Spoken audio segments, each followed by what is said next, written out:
something fell between the stars over a nothing world in the outer rim, leaving only a scorched circle of sand and the distant, irritated voice of a man who had been in the middle of something important. That something important was a 2-for-1 sale on cabbage. The galaxy, in the 4th year since the fall of the Republic, was a place governed by fear and calculation. The Emperor ruled from Coruscant through a web of Moffs, Grand Admirals, and Inquisitors, each of them administering terror with the practiced efficiency of men who had learned that hesitation was a career-ending trait. Star Destroyers patrolled the hyperlanes like great cathedrals of intimidation. Stormtroopers enforced order on 1,000 worlds. And somewhere in the deep core, in a chamber no one was permitted to enter without an escort of red-robe guards, Darth Sidious continued his long and patient work of remaking the galaxy in his own image. None of that concerned the man currently brushing sand out of his cape. He was bald, unremarkably so, the way a stone is unremarkably gray, not shaved, not styled, just permanently and completely without hair, as though hair had simply given up on him at some point and moved on to easier scalps. He wore a yellow jumpsuit with a red glove on one hand, a white cape that had seen better decades, and an expression of profound, weapons-grade boredom. He looked less like a man who had just been torn through the fabric of 2 universes, and more like a man who had missed his bus. "Huh," said Saitama, looking around at the twin suns, the endless dunes, and the general absence of any grocery store whatsoever. "Guess the sale's off." He had been 3 blocks from the market when the light hit him. Not an explosion, not a portal in the cinematic sense, just a sudden, silent tearing of the air, like reality had briefly forgotten how to hold its shape. He'd had just enough time to think that's new before the world rearranged itself around him. Sand replacing pavement, twin suns replacing the gray afternoon sky of Z-City, and absolute silence replacing the low city hum he'd stopped noticing years ago. He was notably, completely unbothered. This was, in fact, the defining feature of Saitama, a fact that the galaxy he had just been deposited into had no framework for understanding. He had spent 3 years training himself to the exact point of physical perfection, 100 push-ups, 100 sit-ups, 100 squats, a 10-kilometer run every single day, no air conditioning in summer, no heating in winter, and had emerged from that discipline as something the science of his own world couldn't fully classify. Not a mutant. Not enhanced by any serum or ability. Simply a man who had trained past every threshold anyone believed existed, until strength and speed and durability stopped being things he possessed and became simply things he was. He could end nearly any fight with a single punch. He could not, as far as he or anyone else had ever determined, be significantly hurt by anything. And he found almost all of it, including the ending of worlds, extremely boring. The twin suns of this new sky beat down on him with a heat that would have driven most beings to shelter within minutes. Saitama simply squinted, scratched his head, and started walking, because standing still accomplished even less than walking did, and at least walking had a direction. He found the settlement an hour later. Low-domed buildings the color of old bone, moisture farms stretched thin against the horizon, the smell of scorched metal and dust that clung to everything on a world like this. Tatooine, though nobody had bothered to tell him that yet, and wouldn't for some time, because the people who found him first weren't in the business of making small talk with strangers. They came in on a repulsor transport, white armor gleaming dully under twin suns, blaster rifles already unslung. 6 of them, moving with the crisp, drilled precision of soldiers who had never once questioned an order in their lives, because questioning had been engineered out of them somewhere in a cloning vat above Kamino years before any of them had drawn breath. "Halt. Identify yourself." The lead trooper's voice crackled through his helmet's vocoder, flat and mechanical, carrying the particular authority of a man who was used to that sentence ending arguments. Saitama stopped walking and looked at them with the mild curiosity of someone who had just noticed an unusual bug.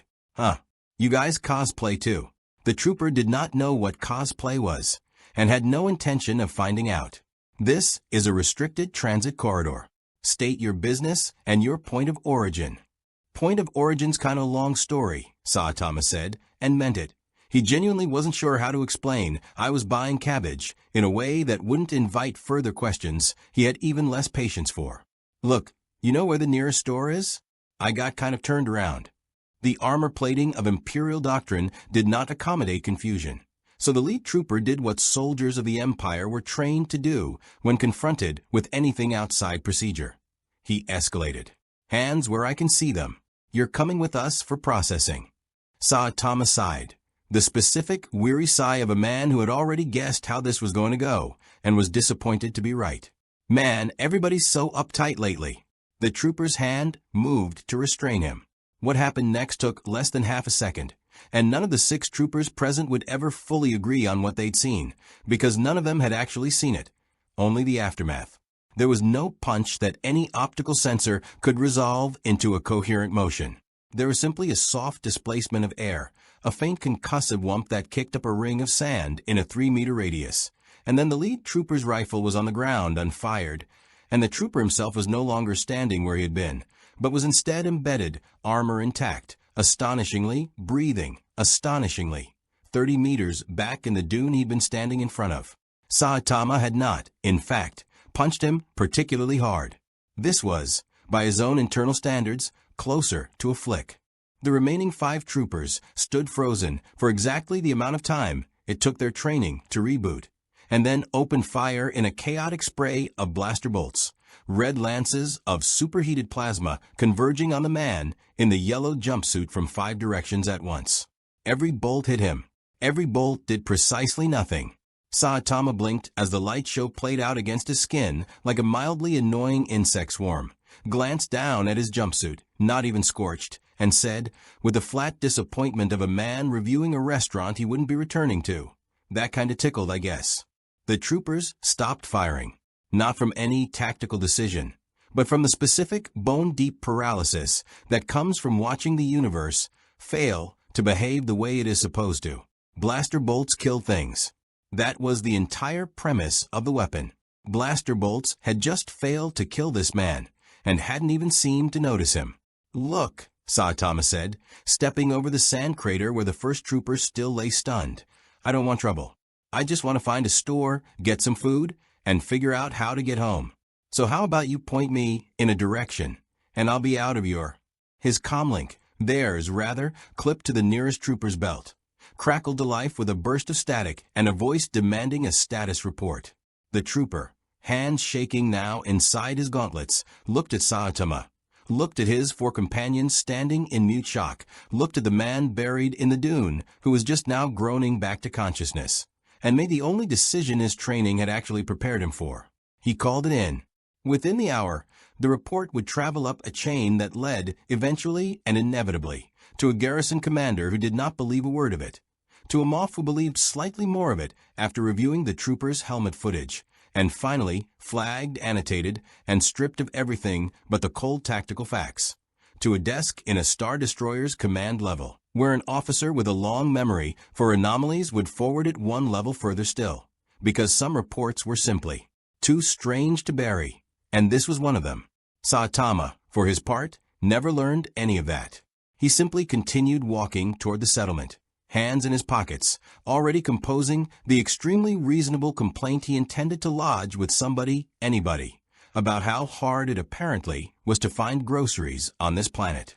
Behind him, in the settlement's cantina an hour later, a Rodian trader would swear up and down to anyone who'd listen that he'd seen a bald man walk in, order the local equivalent of instant ramen, complain that it wasn't spicy enough, and pay for it in what turned out to be, upon later inspection, several dozen crumpled Republic-era credits, currency that hadn't been legal tender in the Empire for years. It was the first sighting. It would not be the last. If you want to see more characters enter the Star Wars galaxy, hit that subscribe button and drop the name of a character you'd want to see in the comments below. The report reached Moff Tarkin's desk aboard the Executrix 3 days after the incident, buried in a stack of routine garrison filings from a world so insignificant that Tarkin's aide had nearly filtered it out entirely. What stopped it from being discarded was a single line in the attached sensor analysis. 6 blaster rifles, standard E11 configuration. discharged a combined total of 41 bolts at point-blank range against a single organic target, with 0 recorded casualties on the receiving end and 1 stormtrooper requiring back-to-treatment for blunt trauma consistent with being struck by a repulsor vehicle at speed. Tarkin did not believe in miracles, coincidences, or exaggeration by frightened soldiers. He believed in data, and the data, however absurd on its face, was internally consistent enough to warrant a second look. He forwarded it to Lord Vader. Darth Vader received a great many reports in a given week: rebel cell movements, supply chain disruptions, the endless administrative churn of an empire that ran beneath its gleaming propaganda on the same tedious logistics as any other government. Most he delegated without a second thought. This one he read twice. It was not the destruction that caught his attention. The galaxy was full of destruction, and Vader had authored more of it than most. It was the nothing. 41 bolts, direct hits, 0 effect. In a lifetime spent cataloging the mechanics of power. His own, the Emperor's, the dwindling handful of Jedi he still hunted across the galaxy's edges. Vader had never encountered a report of a being simply absorbing blaster fire as though it were rain. Shields did that. Armor, sometimes, at extreme ranges. Nothing organic did that. He requested the full sensor logs, the troopers' helmet footage, and the settlement's spaceport traffic records for the preceding week. There had been no ships, no arrivals. The man, bald, human, or human-adjacent, dressed in clothing that matched no known Imperial or Rebel affiliation, had simply been there, as though he had always been there, or as though he had arrived by some means the sensors weren't built to register. Vader had felt the Force shift once before in his life, without understanding why. The day Order 66 had rippled across the galaxy like a held breath finally released, a wrongness he'd sensed before he understood its shape. He did not feel that now. He felt something stranger, nothing at all. No ripple, no echo, as though this man existed in the Force's peripheral vision, present but unremarked upon, the way a stone on a riverbed doesn't disturb the current so much as simply sit beneath it. That, more than the sensor logs, was what decided him. He did not go himself, not yet. Direct Imperial investigation of an anomaly this unconfirmed would have been, in Tarkin's dry assessment, premature and administratively embarrassing, if it turned out to be an elaborate local hoax or a malfunctioning sensor array. Instead, Vader dispatched someone whose entire purpose was built for exactly this kind of uncertainty. A Force-sensitive hunter from the Inquisitorius, trained to locate, assess, and, if necessary, eliminate anomalies that fell outside the neat taxonomies of Jedi, Sith, and everything in between. The Inquisitor assigned was known in Imperial records only by designation, though those who'd survived encounters with her called her the Second Sister, when they called her anything at all. She arrived on the desert world 2 days later aboard a modified interceptor, her double-bladed spinning lightsaber clipped at her hip, her red and black robes doing nothing to keep the twin suns' heat from soaking into the fabric. She did not care. She had been sent to assess a threat, and threats did not wait for comfortable weather.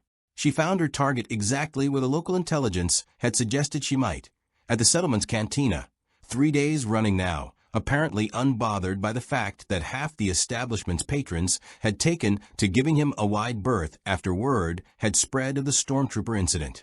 He was eating what the cantina's Rodian proprietor charitably called noodles, complaining, loudly, and to no one in particular, that they still weren't spicy enough. "You're the one who broke my trooper's ribs," the Second Sister said, stepping through the cantina's beaded doorway with the deliberate, unhurried menace of someone whose reputation usually did most of the work before she arrived. Saitama looked up from his bowl.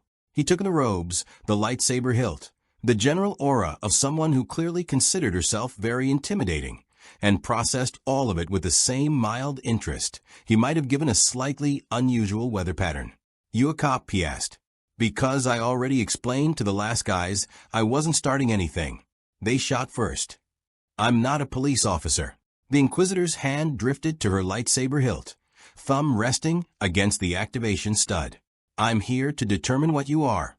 "I'm a guy trying to eat lunch," Saitama said, and took another bite. The lightsaber ignited with a sharp electric snap hiss, twin crimson blades blazing to life on either end of the hilt. throwing harsh red light across the cantina's dim interior.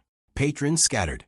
The Rodian proprietor dove behind his own bar with the practiced speed of someone who had seen this particular scene play out before, though never quite with this specific combination of participants.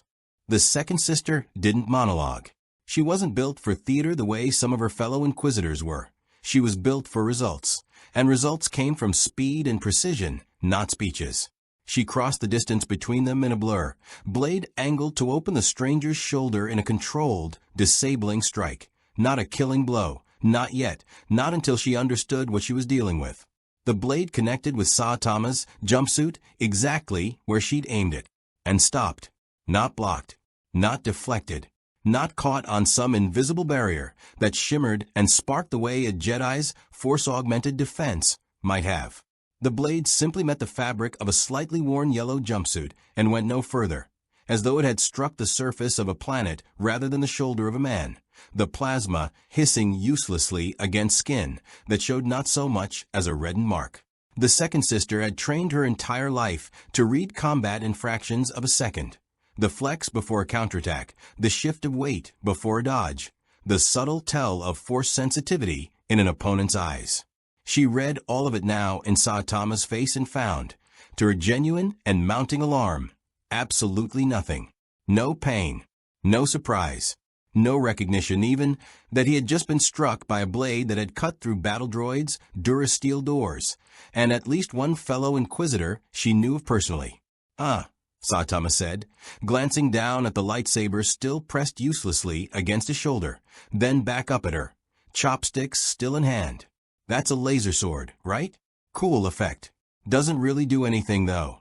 She pulled the blade back and struck again, faster this time. A full flurry of strikes meant to overwhelm, through sheer volume, where a single blow had failed shoulder, ribs, the exposed line of his neck, each strike textbook perfect, in a form that had ended dozens of lives across a dozen worlds. Every strike met the same result. Not resistance, exactly. Just irrelevance. The way a wave might crash uselessly against a cliff face that had simply never considered the possibility of eroding. Somewhere beneath the tactical assessment now cycling frantically through her mind, the second sister reached for the force itself, not to strike, but to push, a raw kinetic shove meant to send an unarmored opponent flying across the room, buying distance, buying time to think. Saitama didn't move, not because he resisted it. Not because he braced against it the way a trained warrior might dig in and absorb an impact. He simply didn't register it at all, continuing to eat his noodles with the placid unconcern of a man who hadn't noticed anything had been attempted in the first place, because as far as his body was concerned, nothing had. The second sister deactivated her lightsaber, took 2 careful steps back, and did something she rarely did in the field. She requested immediate extraction and reported, in language stripped of all embellishment, because embellishment would only invite disbelief, that the anomaly designated in Lord Vader's briefing was not merely resistant to conventional weaponry. It was, as far as she could determine through every method available to her, completely unaffected by the Force, not shielded from it, not trained to resist it, the way some rare Force sensitives could dull a mind trick or brace against a push. Simply outside it, the way a rock at the bottom of the ocean is outside the concerns of the tide above it, present in the same universe, subject to none of its currents. She left the cantina without finishing her assessment, because there was nothing left to assess that her instruments and her instincts hadn't already told her, and because some part of her, the part that had once a lifetime ago trained under the Jedi Order before the galaxy had reshaped her into something else, recognized that she had just witnessed something the entire architecture of the Force had no explanation for. Saitama watched her go, shrugged, and asked the trembling Rodian proprietor if the kitchen could maybe try adding actual chili peppers next time, because whatever passed for spice in this galaxy clearly wasn't cutting it. Outside, beneath the twin suns, word of the incident was already spreading along channels that had nothing to do with Imperial communication arrays and everything to do with the oldest network in the galaxy.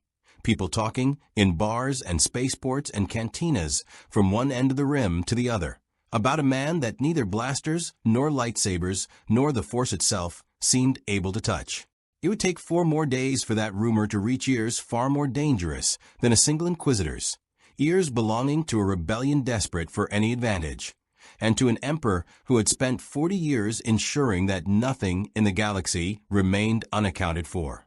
The rumor traveled the way rumors always did in the Outer Rim, badly, inaccurately, and with the kind of exponential embellishment that turned a single stormtrooper landing in a dune into an entire garrison wiped out by one man's bare hands, and turned a failed Inquisitor's lightsaber strike into a Sith Lord cut down without drawing blood.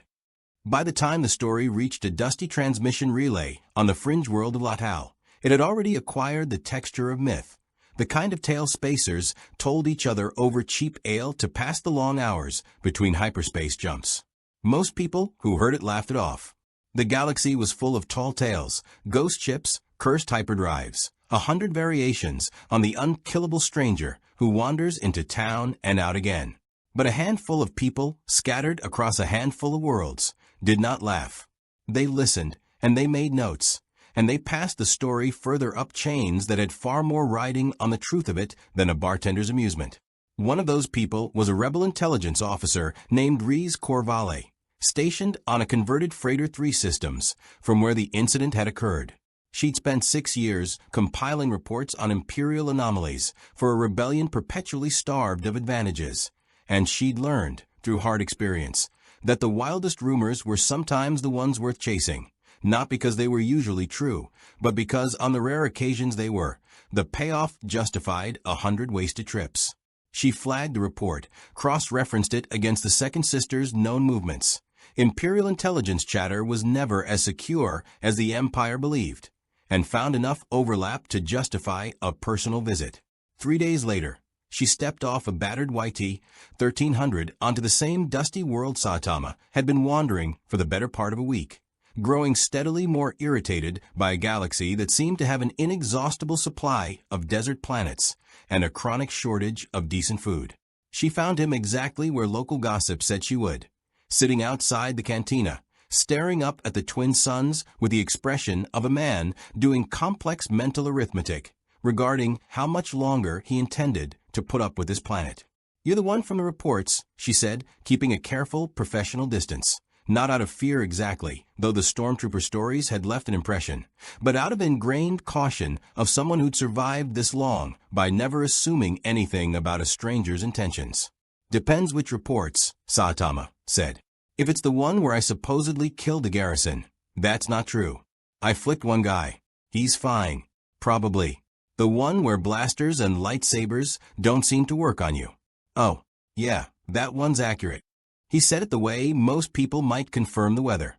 "Nothing's really worked on me in a long time, though. Not a new problem."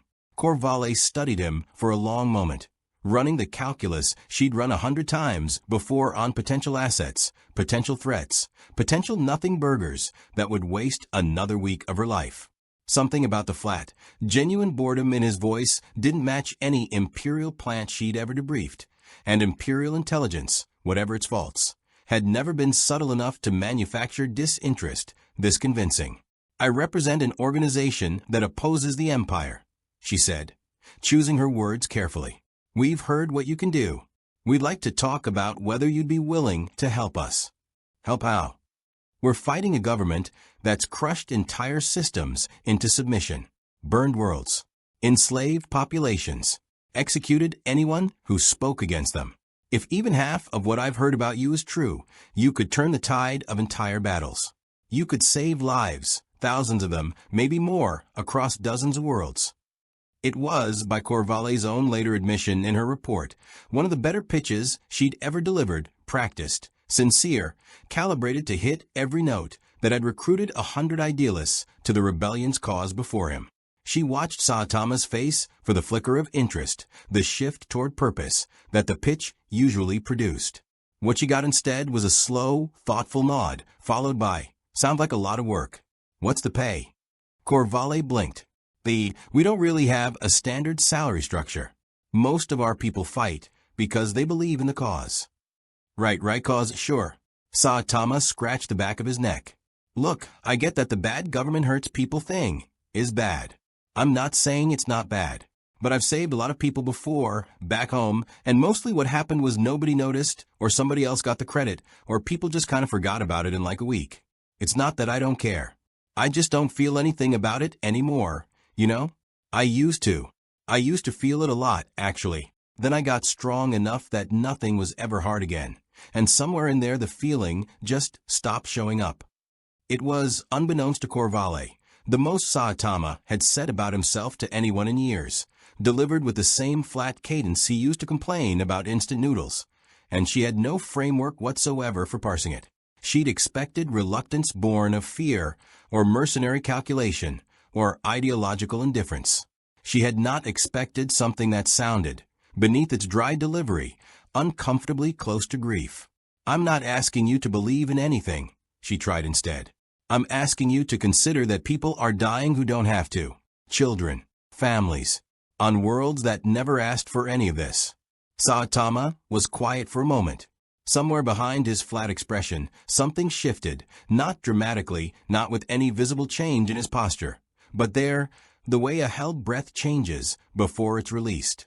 I'll think about it, he said finally, and Corvale, professional enough to recognize when she'd gotten as much ground as she was going to get in one conversation, nodded and left him her calm frequency etched into a small data chip, along with directions to a rebel cell's forward staging point 2 systems over, in case he changed his mind. She did not get a commitment. She did not get a refusal, either. What she got, when she reported back to her superiors, was something stranger and more valuable than either. Confirmation that the rumors were, if anything, understated, and the unsettling professional assessment that whatever this man was, he did not appear to be motivated by any lever the rebellion had ever successfully pulled on anyone before. Saitama watched her ship lift off in a column of heat shimmer and dust, then turned his attention back to the more immediate problem of finding literally anything on this planet that qualified as a decent meal. He had, over the past week, developed a working theory that he'd been pulled into some kind of parallel dimension. The 2 moons or suns or whatever they were had been his first clue, and the complete absence of anything resembling his own world's technology had cemented it. He wasn't panicking about it. Panic required a level of investment in outcomes that Saitama had largely lost the capacity for. But he was, in his own understated way, starting to want to go home, if only because home had slightly better ramen. What he didn't know, what neither the rebellion nor the empire fully understood yet, though both were rapidly converging on the same uncomfortable conclusion, was that his continued presence on this small, unremarkable world was no longer a secret anyone could contain. The second sister's report had already been forwarded, annotated, and escalated 3 levels up the imperial chain. Rees Corvale's report was already being encrypted for transmission back to a rebel command structure desperate for any edge against an empire that seemed, most days, unbeatable. Both reports, moving through entirely separate networks, were converging on the same conclusion from opposite directions, that something had entered the galaxy which could not be threatened, could not be persuaded by conventional appeals, and could not. This was the detail that most alarmed the analysts on both sides, once they sat with it, be reliably predicted at all. In the rebellion's case, that uncertainty read as opportunity, however slim. In the Empire's case, it read as something closer to a diagnosis, an anomaly loose in a galaxy the Emperor had spent decades ensuring held no more anomalies. And anomalies, in Sidious's long experience, were things to be either controlled or eliminated. He had not yet decided which this one warranted, but he had decided, upon reading the second sister's report personally 2 days later, that he intended to find out himself, or rather, to send someone whose judgment on such matters he trusted above all others. He summoned Lord Vader to his private chambers that evening, and the conversation that followed would set in motion the next, far more dangerous phase of Saitama's unplanned visit to the galaxy far, far away. The Emperor's private chambers aboard the Executrix were kept deliberately dim, lit only by the pale wash of starlight through reinforced transparent steel, and the faint red glow of the meditation sphere he favored when working through problems that required more than tactical calculation. Sidious sat with his hands folded within his sleeves, hood drawn low, and did not look up when Vader entered and knelt. "You've read the Inquisitor's report," Sidious said. "It was not a question. I have, my master." "And your assessment?" Vader considered his words carefully. He had learned, across 2 decades of service, that Sidious tolerated uncertainty poorly when it came from tactical officers and generals, but valued it, even rewarded it, when it came from those he trusted to eventually resolve that uncertainty into something useful. The Inquisitor's report describes an anomaly that resists categorization. No response to blaster fire. No response to lightsaber strikes. No response to a direct application of the Force. He paused. I do not believe she exaggerates. I reviewed the sensor telemetry myself. The data is consistent. And what does the Force tell you about this man? This was the question Vader had been dreading since he'd first requested the meditation logs from his own attempt to sense the anomaly through the Force the night before. Nothing, my master. That is the difficulty. When I reach for him, I find no resistance, no darkness, no light. I find an absence, as though he exists in the galaxy without existing within the Force's awareness of it. For a long moment, Sidious said nothing. Then, slowly, he rose from his seat, robes pooling around him like a stain of shadow, and turned to face the transparasteel viewport, staring out at the slow wheel of stars beyond. In 60 years, Sidious said, I have made a careful study of every anomaly this galaxy has produced. I orchestrated the fall of the Jedi Order, an institution 1,000 generations in the making, because I understood its structure, its blind spots, its dependence on a force it never fully questioned. I destroyed the Republic because I understood the greed and complacency that held it together. Everything I have built, Lord Vader, I have built by understanding the architecture of power in this galaxy down to its foundations. He turned, and even beneath the hood, Vader could feel the weight of his attention sharpen. This being troubles me not, because he is powerful. Power I can measure and account for, and if necessary, overwhelm. He troubles me because he appears to exist entirely outside that architecture. And I do not build my empire on things I cannot account for. You wish him found. I wish him understood. Sidious's voice carried the particular patience of a man who had learned long ago that force alone rarely solved his more interesting problems. If he can be controlled, he becomes the single greatest asset this empire has ever possessed, a weapon no rebellion, no Jedi remnant, no rival power in this galaxy could hope to counter. If he cannot be controlled. He let the sentence trail, and did not need to finish it for Vader to understand the alternative. I will go myself, Vader said. No. Sidious's response was immediate, almost sharp. Not yet. I would not have my apprentice's first encounter with this anomaly be a confrontation undertaken in ignorance. Send the fleet first. A show of overwhelming, conventional force, not to destroy him, but to observe, to measure his responses under pressure that even a Jedi Master would find difficult to withstand. Let us see what an entire legion accomplishes where a single Inquisitor failed. Only then, once we understand the true shape of what we are dealing with, will I have you go to him directly. Vader inclined his head. As you command. The order reached Moff Tarkin within the hour, and by the standards of Imperial bureaucracy, the response that followed was almost unervingly swift. Within 2 days, a full legion of the 501st veteran stormtroopers, AT-ST walkers, a company of TIE fighters, and an Imperial-class Star Destroyer to anchor the operation from orbit, had been diverted from routine patrol duty along the Outer Rim and redirected toward the small, unremarkable desert world that had, against every statistical likelihood in the galaxy, become the most closely watched planet in the Empire's current attention. Saitama, for his part, remained almost entirely unaware of the scale of the response his continued existence was generating. He had spent the intervening days doing what he generally did when bored and directionless, wandering, complaining about the food, occasionally lifting a moisture farmer's stalled harvester out of a sand drift, because the farmer looked like he could use the help, and it took Saitama roughly 4 seconds of effort. He had started cautiously, to enjoy a few things about this strange galaxy, the twin sunsets, which he privately admitted were kind of cool even if he'd never say so out loud, and a particular blue milk product he'd found at a farm stall that was, if nothing else, better than ramen. He was standing in the settlement's dusty central square, mid-conversation, with the same Rodian cantina owner about whether spicy was a concept this galaxy simply hadn't invented yet. When the sky above the settlement began to darken with the unmistakable shadow of descending Imperial transports. The Radian went pale beneath his green skin and bolted for cover with the practiced speed of someone who had seen this exact scenario play out on 100 other worlds and knew precisely how it ended. Saitama looked up, shading his eyes against the twin suns, and watched as a formation of troop transports settled into the square, disgorging ranks of stormtroopers in numbers that would have made most single settlements' entire population look sparse by comparison. Behind them, 2 AT-ST walkers stomped into position at the square's edges, their chin-mounted cannons swiveling to bear. "Huh," Saitama said, unimpressed. "Guess word got around." A voice, amplified through a commander's helmet speaker, crackled across the square. "You are ordered to stand down and submit to Imperial custody. Any resistance will be met with lethal force."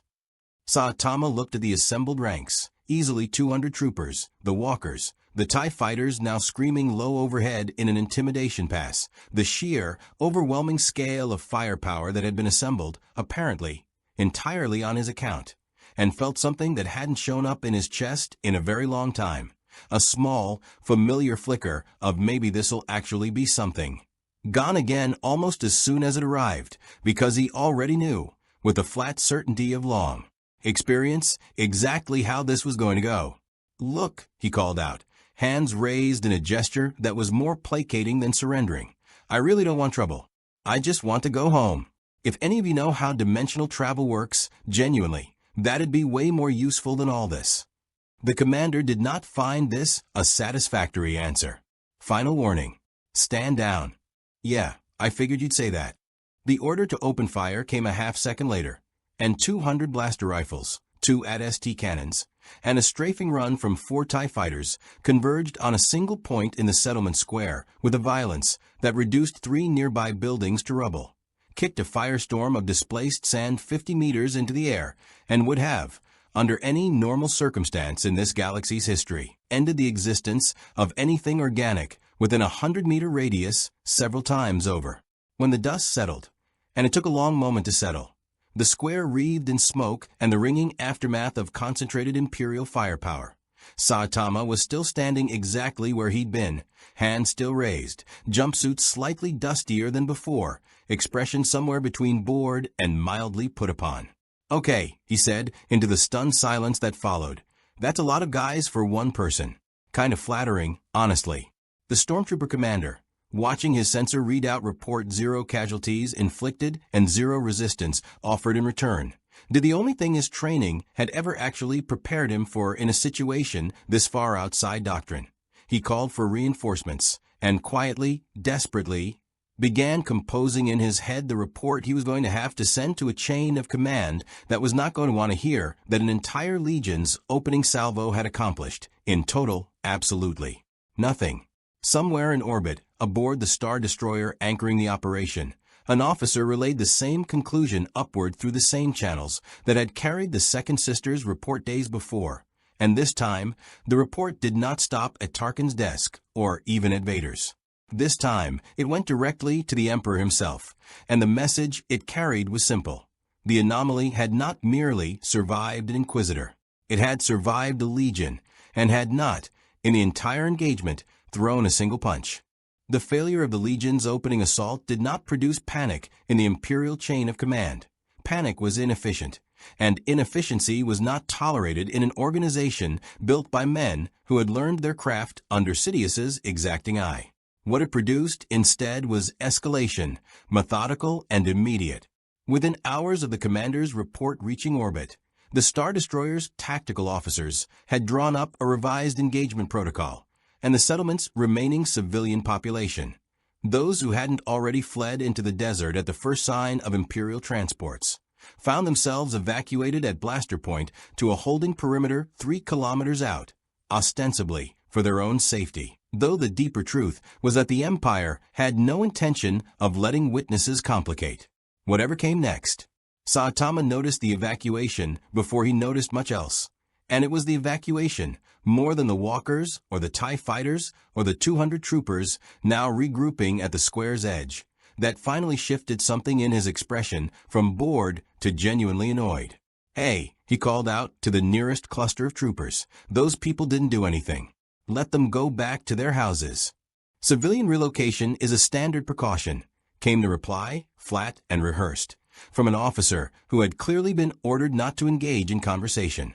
"You are the subject of this operation, not them." "Yeah, but you're the ones who showed up and started shooting at me in the middle of a town square. That's kind of on you, not them." Saitama scratched the back of his head. "Look, whatever you're trying to do here, can we just do it somewhere empty? I don't need people's houses getting wrecked because of me." It was Riz Corvale would later note when she reviewed the intercepted Imperial communications from a safe distance 3 systems away. A strange thing to hear from a man capable, by every measure the Empire's sensors could produce, of leveling the entire settlement without effort. He wasn't posturing. He wasn't threatening retaliation on the civilians' behalf, the way a Jedi or a rebel sympathizer might have, framing it as a moral ultimatum. He was simply mildly irritated that people who had nothing to do with any of this were being inconvenienced, in the same tone he might have used to complain about a store closing early. The Imperial officer did not respond to the request. Instead, the second phase of the operation began. This time, the walkers led. Both at STS advanced in tandem, their heavy cannons opening up in sustained, concentrated fire rather than the scattered volley of the first assault, bolts of superheated plasma slamming into the same 6-meter patch of ground where Saitama stood, over and over, in a barrage designed less to kill through a single decisive strike and more to simply overwhelm through relentless, accumulated force. Smoke and displaced sand billowed into a churning cloud that swallowed the square entirely, and for nearly 90 seconds, the walkers did not stop firing. When the cannons finally fell silent and the smoke began to clear, Saitama was crouched, one hand shielding his eyes, looking distinctly more put upon than before, but otherwise entirely unmarked. "Okay, that one actually kind of stung," he admitted, straightening up and brushing soot off his cape. "Like a mosquito bite kind of sting. Still not really doing it, though." It was, in its own way, the most alarming report to reach Imperial command yet, not because the barrage had failed, which by now was almost expected, but because it was the first indication that something, at some threshold far beyond anything the Legion could currently produce, might actually register. The tactical officer overseeing the operation flagged the detail immediately and transmitted it up the chain with a note recommending immediate escalation to orbital bombardment authorization, a request that would, under nearly any other circumstance, have required approval from several administrative layers above his pay grade, but which, given the standing orders attached to this operation, reached a response within minutes. The response, when it came, surprised him. Denied. The order, transmitted directly from the executrix and carrying Lord Vader's authorization codes, was unambiguous. Orbital bombardment was to be held in reserve. The Emperor wished the anomaly understood, not obliterated, and a subject vaporized from orbit yielded considerably less understanding than one who could still be observed, tested, and, if circumstances allowed, recruited or contained. Instead, new orders arrived. Escalate through direct combat.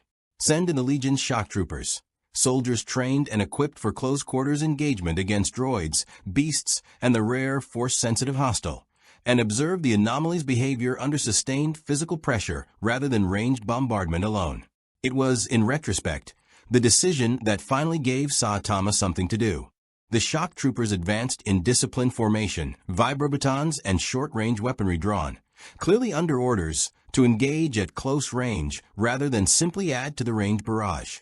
Saitama watched them come with an expression that had, for the first time since his arrival in this galaxy, shifted into something resembling actual attention. "Oh, hand-to-hand? All right." He rolled his shoulders, the small, unconscious gesture of a man settling into something at least marginally more interesting than standing still and absorbing blaster fire. Still gonna end fast, though. Fair warning. It did end faster, in fact, than the troopers' own training had prepared them to process. Saitama did not throw a single punch at any of them. a detail that would be argued over extensively in the after-action reports, precisely because doing so would have ended several soldiers' lives outright, and some small, persistent part of him, the part that had once, a lifetime and a universe ago, genuinely wanted to be a hero for reasons beyond spectacle, still bothered to calibrate his restraint even now. Instead, he moved between them with a fluid, almost lazy economy of motion, redirecting strikes, sidestepping vibrobatons by margins so narrow they read on helmet footage as impossible, and disarming 3 troopers in the time it took the 4th to fully raise his weapon. Within 40 seconds, the entire shock trooper detachment lay disarmed, several nursing bruised egos and dislocated shoulders, none of them seriously injured, and all of them staring up at a man who hadn't so much as raised his voice through the entire engagement.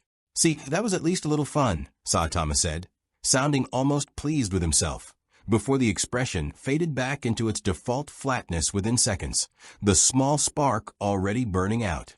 It was this footage, not the blaster barges, not the Walker cannons, but 40 seconds of a single man methodically dismantling an elite combat detachment without landing a single lethal blow, that finally reached Darth Vader's personal review terminal aboard the Executrix that evening. And it was this footage that Vader watched 3 times in succession, in the privacy of his meditation chamber, searching for something in the anomalous movements that his own decades of combat experience could recognize and quantify. He found, instead, something he recognized on a level far more personal than tactical: restraint. Not the calculated restraint of an officer preserving assets, and not the philosophical restraint of a Jedi bound by doctrine. Something closer to indifference wearing the shape of mercy. A man who could have ended every soldier in that square in the time it took to blink, and simply hadn't bothered, the way one might decline to step on an anthill not out of compassion for the ants, but because it wasn't worth the effort. Vader had spent the better part of 2 decades as an instrument of overwhelming, decisive force. He understood strength as something to be wielded, tested, and ultimately proven through the compliance or destruction of everything that opposed it. What he was watching now was strength that had apparently moved past the need to prove anything at all, and for the first time since his transformation on the volcanic shores of Mustafar, Vader found himself uncertain what such a thing might mean for the neat architecture of power he and his master had spent so long building. He requested a private shuttle be prepared for the following morning. He would go himself, orders or no further orders required, because Sidious had made clear he intended eventually to send him regardless, and because some instinct older than his training told Vader that whatever answers this anomaly held would not be found through legions, walkers, or barrages, but only through a direct and personal reckoning. Vader's shuttle broke atmosphere over the desert world just past local dawn, twin suns still low on the horizon, casting long violet shadows across dunes still scarred from 2 days of Imperial bombardment. The settlement square, once a modest gathering point for moisture farmers and traders, now resembled something closer to a demolition site. Scorched craters, a collapsed cantina wall, the wreckage of an AT-ST that had, according to the after-action report, simply tipped over when Saitama had grown tired of it firing at him, and had shoved it, almost absently, hard enough to topple 40 tons of durasteel onto its side. Vader descended the shuttle's ramp alone. He had left his honor guard aboard the Executrix against the strong recommendation of the operations tactical commander, because he had already concluded, correctly as it happened, that additional troopers would accomplish nothing except providing more casualties for the medical bay to process. He found Saitama sitting on an overturned supply crate at the square's edge, eating from a ration pack he'd apparently liberated from one of the abandoned Imperial transports, looking for all the world like a man waiting for a delayed shuttle, rather than the epicenter of the largest military operation this system had seen in a decade. "Ah," Saitama said, looking up as the black-armored figure approached, mechanical breathing rasping steady, and even beneath the twin suns. "You're a step up from the last few guys, at least. Bigger cape." Vader stopped 10 meters away, close enough to study the anomaly directly, far enough to preserve tactical distance out of habit rather than any genuine expectation of needing it. Up close, there was nothing about the man that suggested the source of 2 days of failed engagements. No visible armor, no weapon, nothing but an unremarkable face and an expression of profound, weary patience, the look of someone who had already had this exact conversation, in slightly different words, several times too many. "You have caused considerable difficulty for the Empire," Vader said, his voice carrying the flat, resonant authority that had, across 2 decades, ended arguments before they began. "I mean, technically you guys caused the difficulty. I was just standing here." Saitama set down the ration pack, actual attention flickering into his eyes for the first time since the encounter began. Not fear, Vader noted immediately, and not the reflexive defiance he'd seen from 1,000 rebels and holdouts over the years, but something closer to simple curiosity. "You're the guy from the reports. The scary one. What's your deal? Force stuff, like the other one who tried the laser sword on me." "I am Darth Vader, enforcer of the Emperor's will. And you would do well to answer my questions rather than mock them." "Okay, Darth. What do you want to know?" Vader considered the question and found, to some internal frustration, that he did not have a clean answer prepared. A rarity for a man who had approached nearly every confrontation of his adult life with a precise objective in mind. Sidious wanted the anomaly understood. That was the mandate. But standing here, facing a man who had survived a legion's opening assault without so much as raising his voice, Vader found himself reaching for something more fundamental than tactical assessment. "What are you?" he said finally. "Honestly, just a guy. I used to be a regular office worker, believe it or not. Then I trained really hard for like 3 years, every day, no days off, no shortcuts, and I got strong. Stronger than I think I was supposed to get, actually. Because now nothing really challenges me anymore. Nothing at all. Not blasters, not laser swords, not that force push thing your friend tried on me. I don't feel it." He paused, and something in his expression shifted. Subtle, but real. "It's kind of a bummer, honestly." "A bummer," Vader repeated, the word sitting strangely in the vocoder's mechanical rasp. "Yeah. Like, the whole point of getting stronger was supposed to be fighting cool enemies, you know? Saving people. Having a real battle, feeling something. Instead, I just got too strong for any of that to happen anymore. Everything ends in one punch. I haven't had an actual fight in years. Not since," he stopped himself, the sentence trailing into something he apparently decided wasn't worth finishing to a stranger in black armor. "Anyway, that's the deal. I'm not a soldier, I'm not a rebel, I'm not working for anybody. I just want to go home. And, until I figure out how, I guess I'm stuck dealing with people trying to shoot me." Vader stood in silence for a long moment, processing an answer that fit none of the frameworks he'd prepared for this encounter. Not the calculating mercenary Tarkin's analysts had modeled. Not the zealot the rebellion's recruitment attempt had suggested he might become. Not even a being whose power had made him arrogant or cruel. The pattern Vader recognized most intimately of all, having lived inside it for the better part of 2 decades. What he recognized instead, buried beneath the flat, bored delivery, was something closer to grief, the particular, hollowed-out grief of someone who had wanted, once, for strength to mean something, and had watched that meaning erode until nothing remained but the strength itself. It was not a feeling Vader would have claimed to understand in the armored, controlled version of himself he presented to the galaxy. But somewhere beneath the suit, in whatever remained of the man who had once burned on Mustafar's black shores rather than accept the emptiness of his own choices, something recognized the shape of it anyway. "The Emperor wishes to understand what you are," Vader said finally, choosing honesty over the interrogation he'd originally intended, because interrogation, he now suspected, would accomplish exactly nothing against a man who had already answered every question asked of him without hesitation or evasion. "He believes you may represent either the greatest asset this empire has ever acquired, or a threat requiring elimination." "And what do you think?" The question caught Vader genuinely off guard, not the content of it, but the directness, the casual assumption that his own opinion might matter independently of his master's calculation. It had been a very long time since anyone had asked him that. "I think," Vader said slowly, "that you are neither an asset nor a threat in any sense my Emperor currently understands. I think you are something this galaxy has never accounted for, and I do not yet know what that means." "Yeah, that tracks." Saitama nodded, almost approvingly. You're at least being straight with me. Most people either want to use me or kill me, and usually pretend it's the other one. I make no such pretense, Vader said. But be warned, my master does not tolerate uncertainty indefinitely. He will resolve this question one way or another, and soon. I would advise you to consider, before that resolution arrives, which side of it you intend to be standing on. Saitama looked up at him.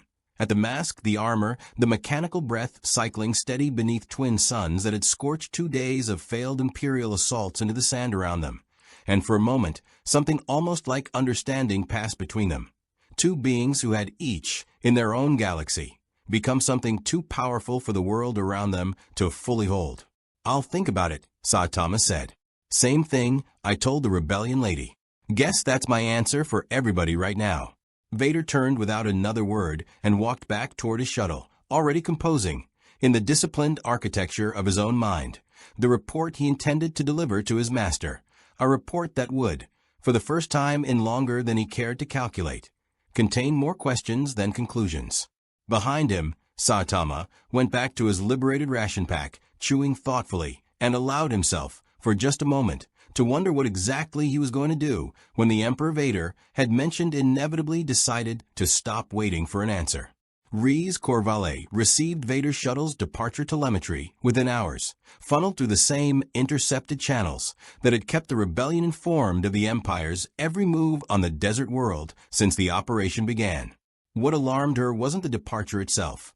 It was a report attached to it by an analyst in Alliance intelligence who had spent the better part of a decade learning to read the shape of Imperial anxiety through the gaps in their communications rather than the content. Vader had gone in person, alone, and had left without any of the customary follow-up escalation that typically accompanied a failed containment attempt. No bombardment authorization. No additional Legion deployment.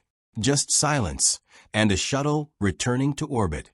To Corvalet, trained to read patterns rather than isolated events, that silence read as something far more dangerous than another failed assault. It read as the Empire taking its time, which meant the Empire believed it still had options left to try. She requested authorization for a second approach, and against the cautious instincts of an Alliance command that had already logged one failed recruitment attempt and had little appetite for spending further resources chasing an asset that showed no interest in their cause, she got it. Barely, and only because General Draven never manned to leave a potential weapon on the table for the Empire to eventually claim, argued that a single conversation cost nothing measured against what a being like this could mean for the war. She returned to the desert world 3 days after Vader's visit, this time accompanied by someone she hoped might succeed where a straightforward pitch about lives and liberty had failed. A Twi'lek field commander named Hera Fenn, a veteran of a dozen worlds' worth of Imperial occupation, whose family had not survived the Empire's early consolidation of the Outer Rim, and whose conviction, Corvalet reasoned, might land differently than her own careful diplomatic framing had. They found Saitama exactly where the last week seemed to have permanently relocated him, the cantina, now half rebuilt by the settlement's returning residents, working through a bowl of noodles the Rodian proprietor had, in a fit of genuine effort, finally managed to season with something approaching actual spice. You again, Saitama said, not unkindly, glancing up at Corvalet before his attention shifted to her companion. This is Commander Fenn, Corvalet said. She asked to speak with you directly. Hera didn't waste time on pleasantries. She'd spent too many years watching worlds burn to have much patience left for careful diplomatic framing. I lost my home world to the Empire when I was 11, she said, pulling up a stool across from him without asking. Not in a battle, in an occupation. They didn't need to fight for it. They just moved in, disarmed the population, and made an example of anyone who resisted. My mother was one of the examples. She let that sit for a moment, watching his face for a reaction she didn't get, and continued anyway. I don't need you to believe in the rebellion's politics. I don't even need you to care about the galaxy in some big, abstract way. I just need you to understand that there are children right now, on a dozen worlds, watching the same thing happen to their families that happened to mine, and every day that passes without something changing, more of them lose someone. Saitama set down his chopsticks. For the first time since either woman had met him, His flat expression shifted into something that looked, briefly, like genuine discomfort. "That's rough," he said quietly. "I'm sorry that happened to you. I don't want your sympathy. I want your help. I get that." He was quiet for a moment, turning the bowl slowly between his hands. "Look, I want to be straight with you, because you've been straighter with me than almost anyone else in this whole galaxy so far. I've saved people before. A lot of people. Whole cities, more than once. And every single time, it didn't feel like anything. Not because I don't care that they lived. I do, genuinely. I'm glad they're alive. But the actual doing of it, the fighting part, it's just nothing happens in my chest when I do it. I punch the bad guy everyone saved, and then I go home and I still feel exactly the same as I did before. Empty. That's not me being lazy or selfish. That's just what happens when you get too strong. The victories stop meaning anything because there's no risk in them anymore. And somewhere along the way, I think the risk was the part that made saving people feel like it mattered. Hera studied him carefully. The practiced read of someone who had spent years learning to separate genuine conviction from convenient excuse in the war rooms and refugee camps of a dozen occupied worlds. What she found, to her own surprise, was an excuse. It was something closer to a wound. Old, familiar in its shape even if she'd never encountered its particular cause before. The wound of someone who had lost the ability to feel the weight of their own good deeds and had never found a way to talk about it that didn't sound, to his own ears, absurd. "Then don't do it for the feeling," she said. "Do it because it's still the right thing, whether you feel it or not. I've buried people who died doing the right thing without ever once feeling good about it. Feeling isn't the point. The doing is the point."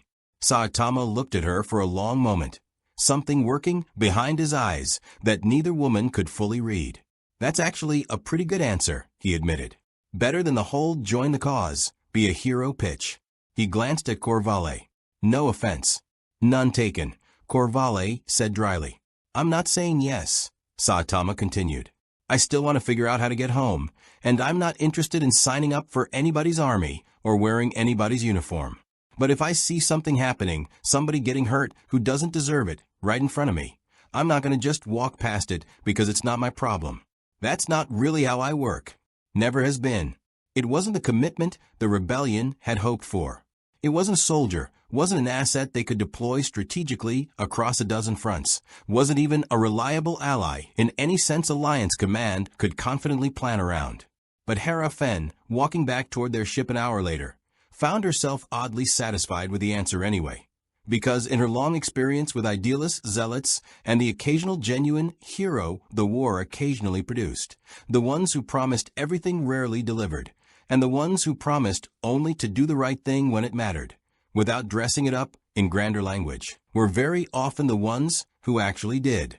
"He's not going to be an asset," Corvale said as they climbed the boarding ramp, already composing the report she knew Draven wasn't going to like. "Not in any way Command can use." "No," Hera agreed. "But if what I just saw is real, and something ever does happen right in front of him..." She looked back once at the settlement, at the small, unremarkable figure still seated in the half-rebuilt cantina. "I think whoever's on the receiving end of that is going to have a very bad day." Behind them, unheard, Saitama went back to his noodles, turning Hera's words over in his mind with more attention than he'd given almost anything since his arrival in this galaxy. Do it because it's still the right thing, whether you feel it or not. It wasn't a new idea. Exactly. Some small, stubborn part of him had operated on exactly that principle for years, long after the feeling had gone quiet. But hearing it said back to him, plainly, by someone who'd earned the right to say it, landed differently than it had in a long time. He didn't know it yet, but he wouldn't have long to wait before that principle was tested. 2 systems away, aboard the Executrix, Darth Sidious had just finished reviewing Vader's report, and had reached, in his own patient and calculating way, the same conclusion the rebellion had reluctantly accepted an hour before, that this anomaly could not be persuaded, threatened, or purchased into compliance through any conventional means. Which left, in the Emperor's considered judgment, only one option remaining worth attempting, and it was not a gentle one. Sidious received Vader's report in silence, standing at the transparisteel viewport of his private chamber with his back to his kneeling apprentice, watching the slow wheel of stars for a long moment before he spoke. "He told you he wishes to return home," Saitama said. "Yes, my master." "And he made no demands, no threats, no attempt to leverage his power for personal gain, despite having every opportunity to do so against a legion that could not touch him." Sidious turned, robes shifting like liquid shadow. "In 60 years, Lord Vader, I have encountered precisely two kinds of powerful beings. Those who wield their strength to acquire more territory, wealth, dominion, and those who wield it in service of some cause greater than themselves, however foolish that cause may be. This being appears to belong to neither category. He does not want power. He does not want a cause. He wants, apparently, only to be left alone with an adequate meal. That was my assessment as well. Which makes him, in some respects, the most dangerous kind of anomaly this galaxy has ever produced." Sidious's voice carried the particular satisfaction of a man arriving at a conclusion he found intellectually pleasing, whatever its practical difficulties. A being who wants nothing cannot be bought, cannot be threatened, cannot be maneuvered through the promise of reward or the fear of loss, the two levers upon which every empire, mine included, is ultimately built. He paced, slow and deliberate, toward the viewport once more. "And yet he is not entirely without motive, is he? You said he expressed something resembling emotional dissatisfaction, boredom, a longing for meaning he no longer feels. He described his victories as feeling empty to him, that the ease of them has stripped away whatever satisfaction he once found in protecting others." Something in Sidious's expression shifted, subtle, almost imperceptible beneath the hood, but Vader, who had spent 2 decades learning to read the smallest movements of his master's face, recognized it immediately as interest sharpening into strategy. "Then perhaps," Sidious said slowly, "we have found our lever after all. Not power, not fear, purpose." He turned back to face his apprentice fully. A being who has lost the ability to feel the weight of his own strength is a being searching, whether he admits it to himself or not, for something that will finally test him, something that will make the outcome of a fight uncertain again. If we cannot compel him through force, Lord Vader, then perhaps we manufacture for him precisely what he claims to be missing, a genuine meaningful stake, and see whether that succeeds where an entire legion did not. Vader considered this, and found, with a particular unease that came from recognizing his master's reasoning as sound even when its implications troubled him, that he had no immediate counterargument to offer. "What did you have in mind, my master?" "There is a world in the mid-rim, Velmor, that has grown troublesome of late. Its planetary council has been quietly funding rebel cells under the pretense of trade negotiations, and Moff Aldrin has requested authorization for a full pacification campaign to make an example of their defiance. I had intended to grant it regardless." Sidious's tone remained perfectly level, the tone of a man discussing routine administration rather than the fate of an entire population. "Instead, we accelerate the timetable, and we ensure our anomaly hears of it through channels that appear, to him, entirely organic. A world about to suffer for its resistance. Innocent lives at stake, exactly as his rebel visitors described to him. If he is the being his own words suggest, he will not be able to simply walk past it. And if he intervenes, then we will finally have engineered a controlled encounter.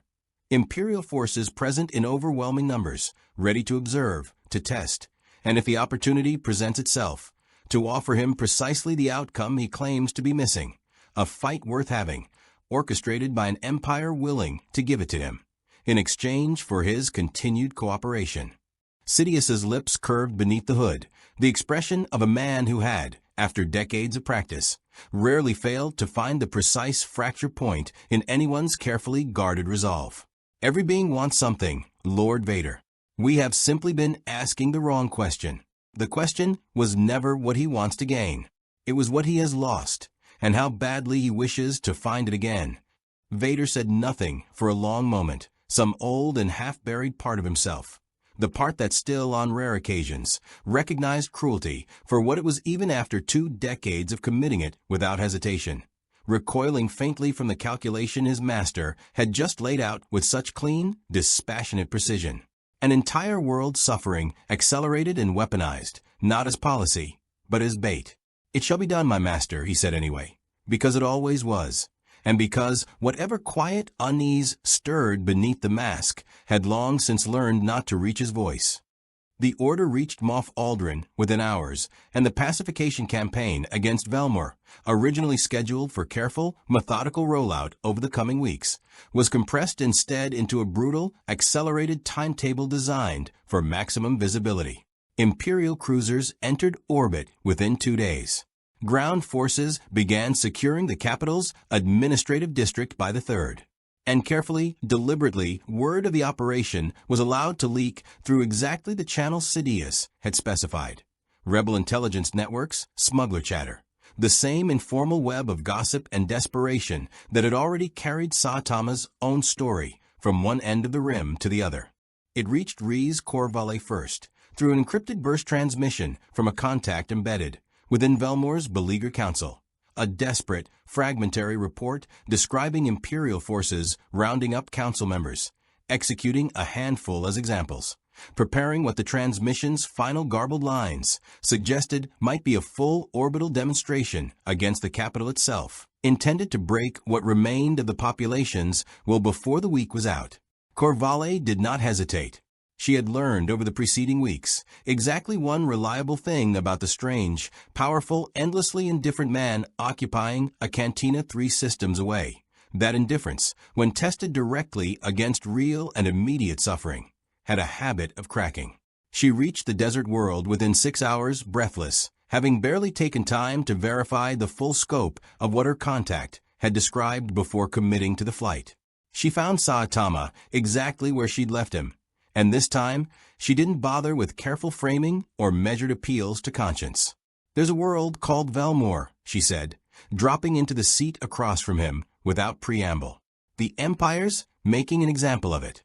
Right now, people are dying, and by tomorrow, they're planning to do something a lot worse to the rest of the population, unless somebody stops it."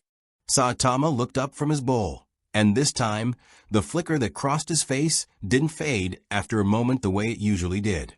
It held, sharpening into something closer to focus than he'd shown since his arrival in this galaxy.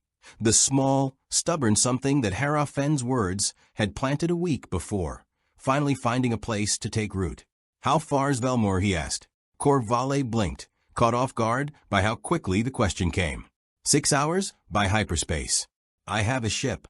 Saitama set down his chopsticks, stood, and for the first time since he'd stumbled into this galaxy through a tear in reality he still didn't fully understand, allowed himself something that felt, faintly and unfamiliarly, like purpose. "Then let's go," he said. "I'm done sitting around waiting for something to matter. Might as well go make sure it does." Neither he nor Corvalle yet understood that they were walking directly into the center of a trap engineered by the single most patient and calculating mind the galaxy had ever produced, a trap built not from weapons or numbers, but from the one thing Sidious had correctly identified as Saitama's true and only vulnerability, the possibility that this, finally, might be the fight that meant something. Velmor's capital burned in patches when Corvalle's ship dropped out of hyperspace above it. Not the wholesale devastation of full orbital bombardment, not yet, but the careful, deliberate destruction of an occupying force, making certain everyone watching understood exactly what defiance cost. Smoke columns rose from 3 separate districts.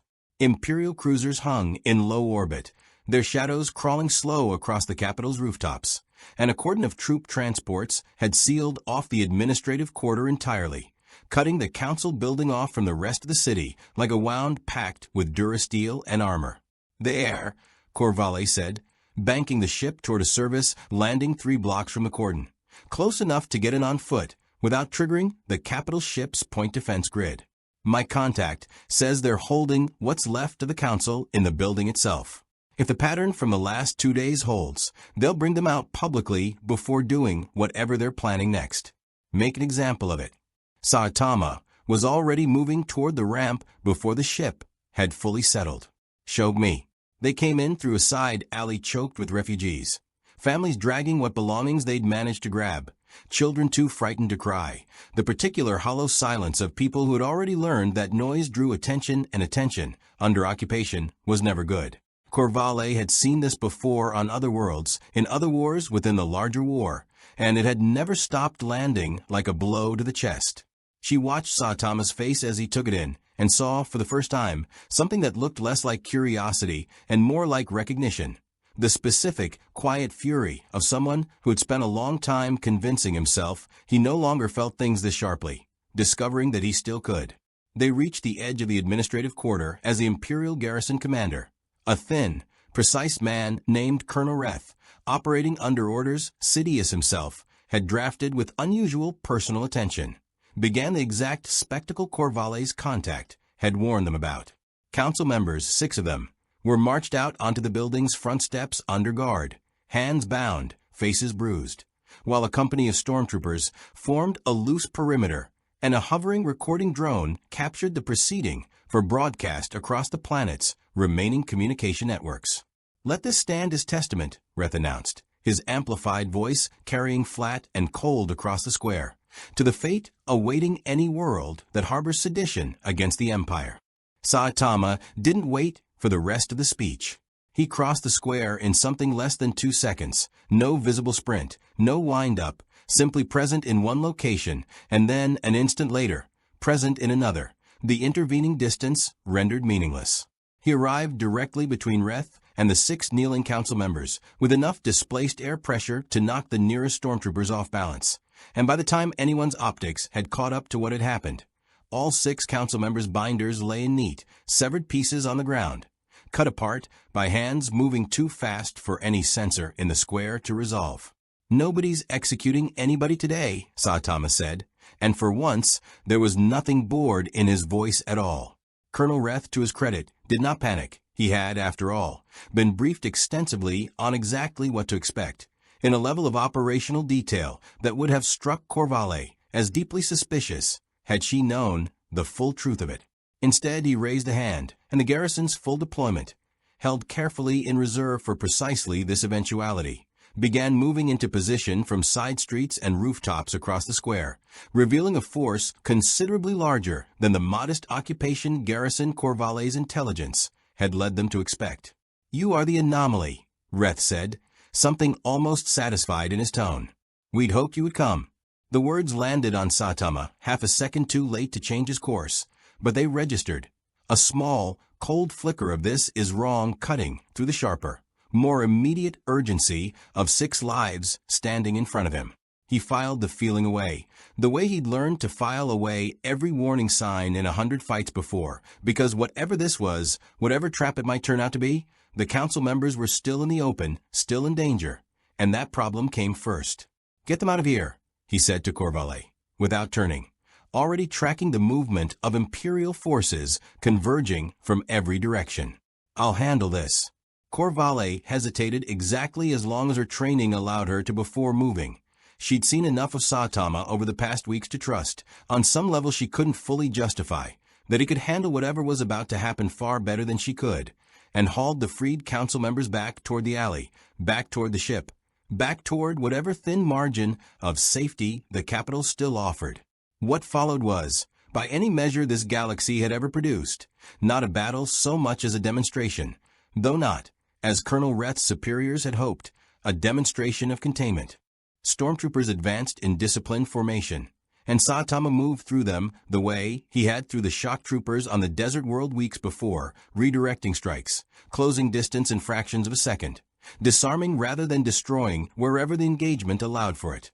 Though here, in a square full of desperate soldiers, following orders they hadn't chosen, and civilians still caught in the crossfire, his restraint carried a weight it hadn't in the earlier engagement. A deliberate, effortful care that cost him nothing physically and everything in concentration, threading the line between overwhelming force and controlled containment with a precision that would have impressed even the most disciplined Jedi Master, had one been present to witness it.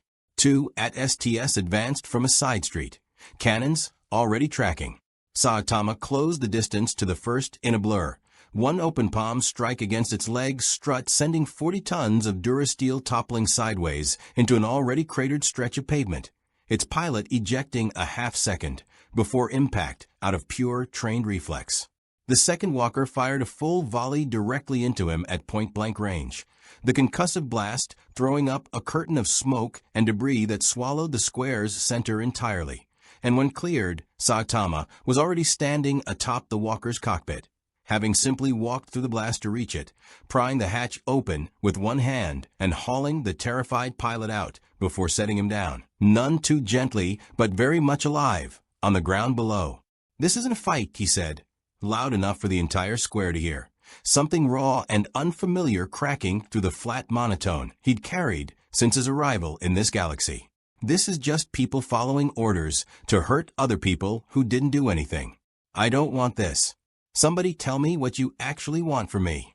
The answer came not from Colonel Reth and not from any trooper in the square, but from the sky itself, the deep, resonant thrum of a second-star destroyer dropping out of hyperspace directly above the capital, its shadow swallowing the square whole, followed a moment later by the smaller, sharper signature of a personal shuttle, descending directly into the heart of the engagement. Vader had come himself, exactly as Sidious had planned, and this time he had not come to talk. The shuttle's ramp descended before its landing struts had fully settled, and Vader emerged into a square already littered with disarmed troopers, a toppled walker, and the smoking wreckage of an occupation that had, in the span of perhaps 90 seconds, stopped resembling anything Colonel Reth's careful planning had anticipated. He took in the scene with a single sweeping glance. The freed council members already gone, the garrison in disarray, and at the center of it all, Saitama, standing over the second walker's pilot with an expression that had finally fully abandoned its customary boredom. "You," Saitama said, recognizing the black armor immediately. "You knew about this." "I did not orchestrate this operation," Vader said, which was, in the narrow and technical sense he'd learned to rely on across 2 decades of service. "True. But I am aware of its purpose." "Which was what?" "Get me here, so you could test me some more? There's people who got killed in this square before I even showed up." Something in Saitama's voice had shifted entirely now, the flat monotone replaced by something sharper, more present than either Vader or the watching troopers had yet witnessed from him. "You used real people, real lives, as bait." Vader did not deny it, because denial would have accomplished nothing against a man who had, in every prior encounter, shown himself entirely immune to deception's usual utility. "My master believed a genuine stake was required to understand what truly motivates you." He was, it appears, correct in that assessment. "Yeah, well, your master's a piece of work, then." Saitama took a step forward, and for the first time since his arrival in this galaxy, the air around him seemed to carry weight, a pressure that made the nearest troopers instinctively fall back several paces despite no visible cause. "You want to see what I actually do when something matters? Fine. Let's see if you're a bigger deal than the walkers were." It was, in the assessment of the handful of Imperial officers watching from a safe distance, and later compiling the incident into what would become one of the most closely guarded reports in the Empire's archives, the first time in recorded history that Darth Vader, hero of the Clone Wars, right hand of the Emperor, killer of Jedi Masters and architect of 1,000 battles, had faced an opponent and, in the opening exchange, been forced immediately onto the defensive.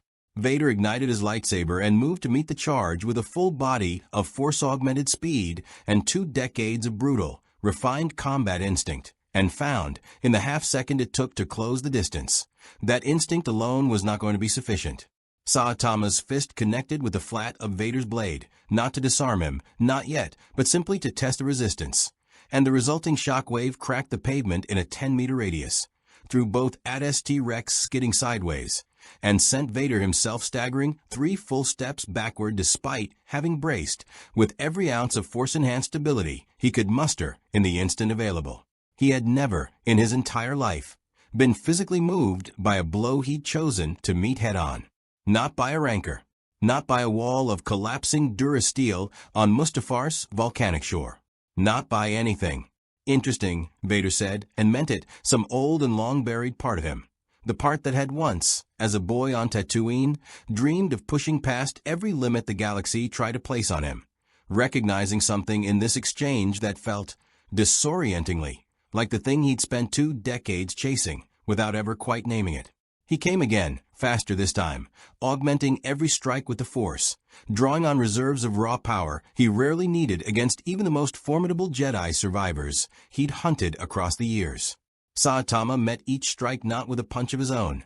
Some restraint, some deliberate calibration, held him back from that. The same care he'd shown the shock troopers weeks before, but with open-palmed parries, redirections, small adjustments of angle and timing that turned Vader's full momentum against empty air again and again, each near miss close enough that the lightsaber's crimson blade left afterimages burned into the smoke-choked square.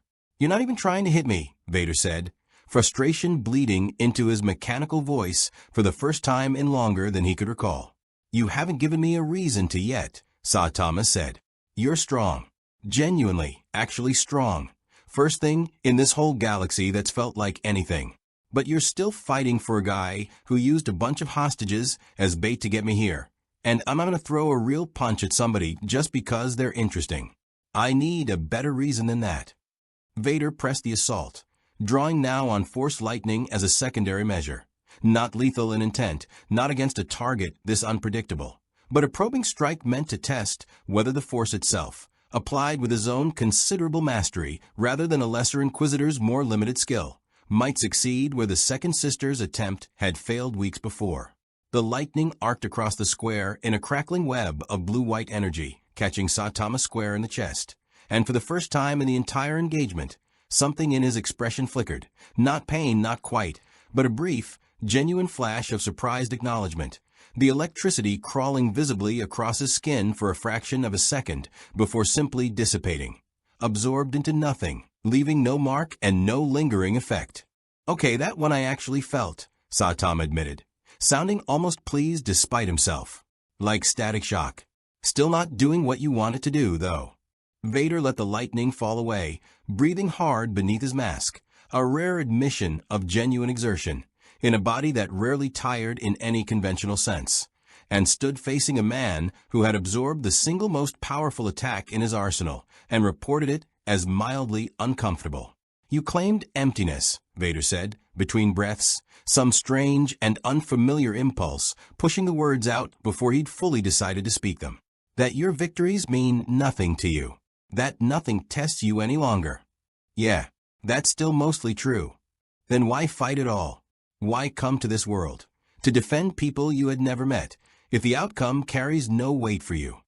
Saitama was quiet for a moment, the smoke of the ruined square drifting slow between them, the distant sound of the retreating garrisons, confused radio chatter, the only sound beyond Vader's own labored breathing. "Because feeling nothing when I win isn't the same as not caring whether people live or die," Saitama said finally. "I lost the first thing a long time ago. I'm not going to let myself lose the second one too. That's the whole reason I'm still standing here instead of just walking away and letting your empire do whatever it wants." It was not, by any measure, the answer Sidious had anticipated when he'd engineered this entire encounter. And it was not, Vader realized with a discomfort he could not immediately name, an answer his own carefully constructed philosophy of power and dominance had any ready counter for. Above them, unseen by either combatant, the Executrix's long-range sensors continued transmitting the full engagement directly to the Emperor's private chamber, where Sidious watched the exchange in real time with the fixed, unblinking attention of a man who had just witnessed, for the first time in 6 decades of careful calculation, a variable his experiments had failed entirely to account for. Sidious did not immediately order Vader to withdraw, though the temptation to intervene directly pulled at him with unusual force as he watched the engagement unfold. Instead, he watched, patient as ever, waiting to see whether his apprentice's exchange with the anomaly would resolve into something he could finally use: victory, submission, even a decisive defeat that would at least clarify the shape of the threat he was dealing with. What he got instead was a standoff neither side seemed inclined to escalate further. Vader lowering his blade, the anomaly standing amid a square of wrecked walkers and disarmed troopers, and a conversation that had somehow, against every calculation Sidious had made, turned into something resembling mutual respect. That was not an outcome his plans had accounted for, and Sidious did not tolerate unaccounted for outcomes.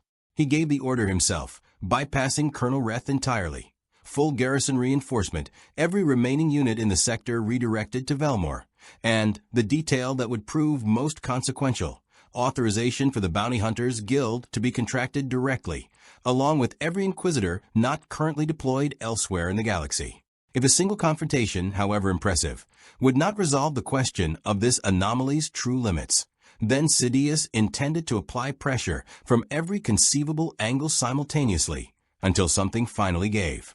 The response arrived within 18 hours, and it arrived as a manhunt unlike anything the galaxy had witnessed in years.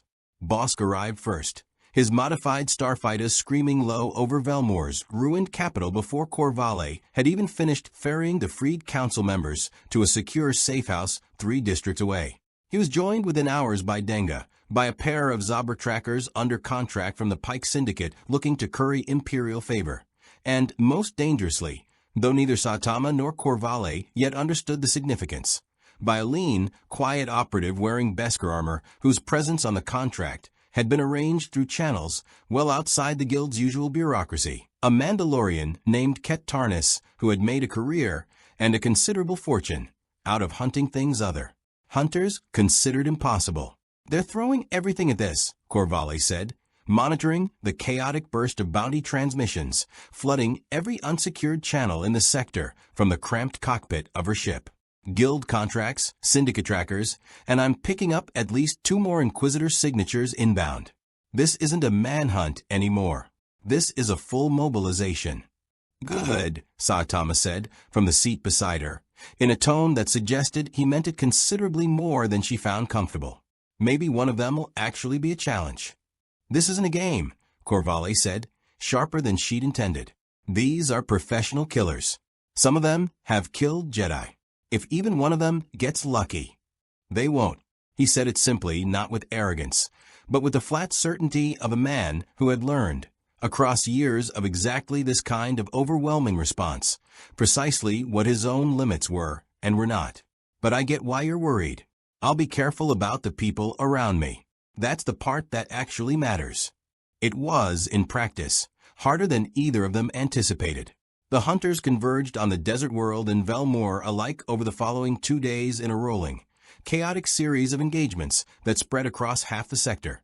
Bosk cornering Saitama in an abandoned trade outpost with a modified thermal detonator array that leveled 3 buildings and left him standing, mildly singed, in the crater. Denga attempting an ambush from orbit with a specially modified ion cannon that succeeded only in briefly inconveniencing his heir.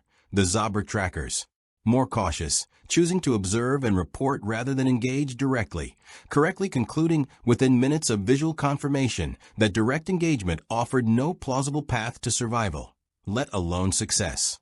It was Ket Tarnis who came closest to something resembling a genuine contest, not because his weapons succeeded where every other hunter's had failed, but because he didn't rely on weapons alone.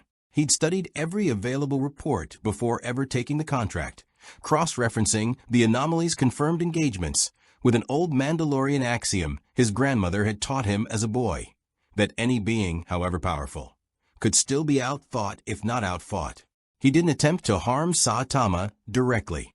Instead, he set a trap calibrated around collateral vulnerability, rigging a section of Velmore's evacuated residential district with a controlled structural collapse, timed to trigger the moment Saitama entered pursuing a fabricated distress signal, forcing an impossible choice between his own safety and the lives of several dozen civilians. His intelligence suggested, falsely, deliberately, remain trapped inside.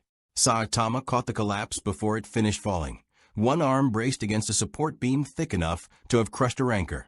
The entire weight of a 6-story structure held motionless by a single outstretched hand while he confirmed, within seconds, that the building was in fact empty. Corvale's own frantic real-time scan, relayed through his borrowed comlink, catching the deception just quickly enough to spare him the wasted effort of a full excavation. "Clever," he admitted afterward, when Tarnis finally revealed himself from a rooftop vantage a block away, weapon lowered, clearly having concluded that whatever the contract paid, it wasn't worth pursuing further. You're the first one who actually tried to outthink me instead of outpunch me.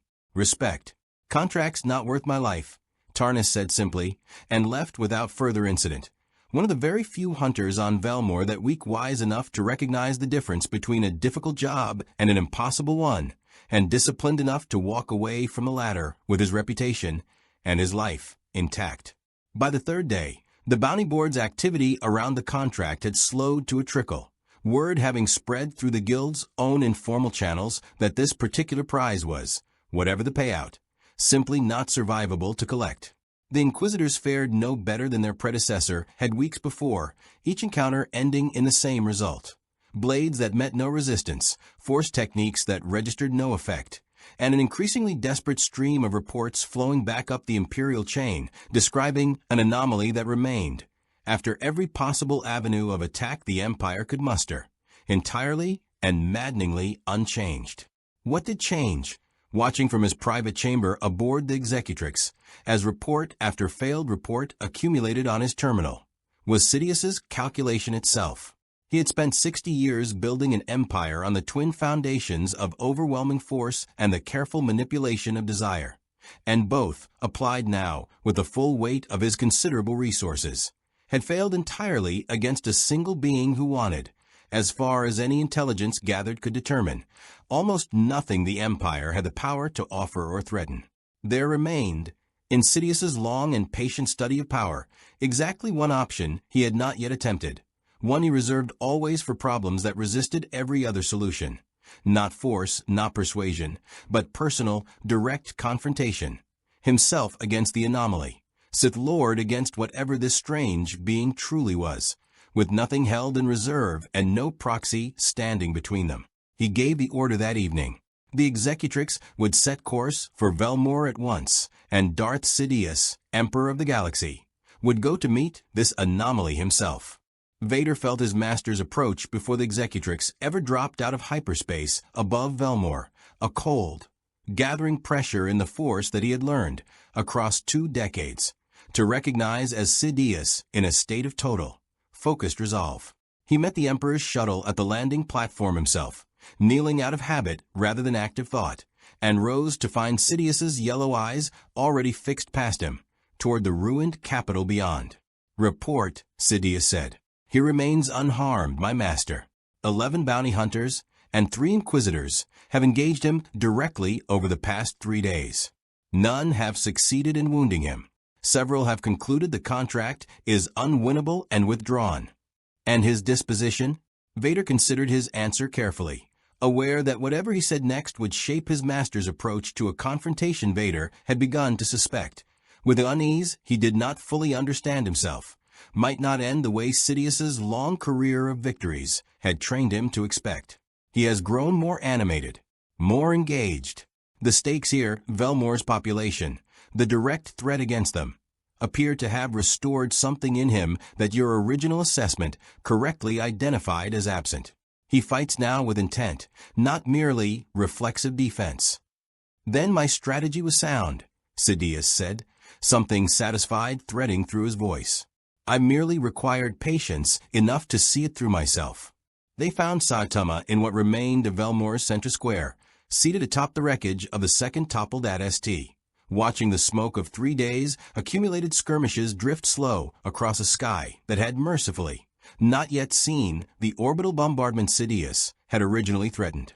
Corvale stood nearby, along with 2 members of Velmore's Freed Planetary Council and a small, growing cluster of civilians who had begun, cautiously, to return to the square now that the worst of the fighting seemed to have passed. Saitama looked up as the Emperor's retinue approached, and something in his posture shifted. Not fear, Sidious noted immediately, cataloging the reaction with the same clinical precision he applied to every variable in front of him, but recognition of a different order than he'd shown Vader or any of the hunters. He was looking, Sidious realized, at someone he'd correctly identified as the actual author of everything that had happened to this world over the preceding week. "You are the boss," Saitama said. It wasn't a question. "I am the Emperor of this galaxy," Sidious said, And yes, I am the one who arranged the circumstances of your arrival here. I will not insult you by pretending otherwise, as I understand deception has not proven a productive strategy against you thus far. At least you're honest about it. Small comfort, considering what it cost this planet. Saitama rose from his seat atop the walker's wreckage, and the civilians nearby instinctively drew back, though whether from him or from the black-robed figure he now faced, none of them could have said for certain. So what's this then? You come to try the force lightning thing yourself? Or you got something new? I came, Sidious said, because I have spent 60 years of my life understanding power in every form this galaxy has produced, and I find myself, for the first time and longer than I care to admit, genuinely curious rather than merely calculating. You are not seeking dominion. You are not seeking wealth. You claim to want nothing but passage home and, perhaps, a fight that finally means something to you. I wonder, Saitama, he said the name with careful precision, having extracted it from Vader's reports, whether you have ever considered that the emptiness you describe is not a flaw in your strength, but a natural consequence of strength pursued without true purpose behind it. That a threat or a pitch? Neither. An observation. Sidious began to circle, slow and deliberate, the way a predator assessed prey, had not yet decided how to approach. I built this empire from the ashes of a republic too weak and too complacent to sustain itself. I did not do so for wealth or for the crude satisfaction of dominion for its own sake, though I confess I have come to enjoy both. I did it because I understood, earlier and more clearly than anyone else in this galaxy, that order without a guiding hand inevitably collapses into chaos, and that someone with the will and the strength to bear the cost, must be the one to impose that order, whatever the price to those too weak to accept it willingly. He stopped, facing Saitama directly now. You describe an emptiness born of victories too easily won. I offer you the opposite, a galaxy vast enough and complicated enough that even your strength would find genuine purpose in shaping it.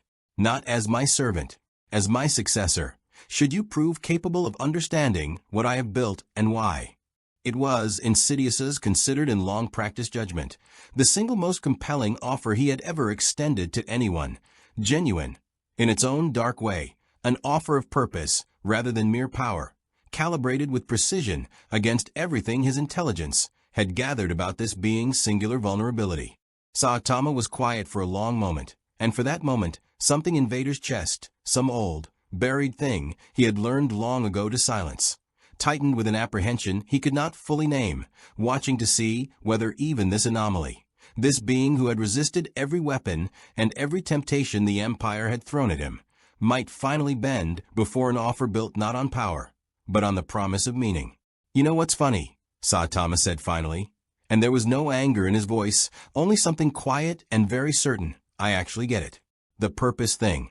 I've spent years wishing something in my life felt like it mattered again.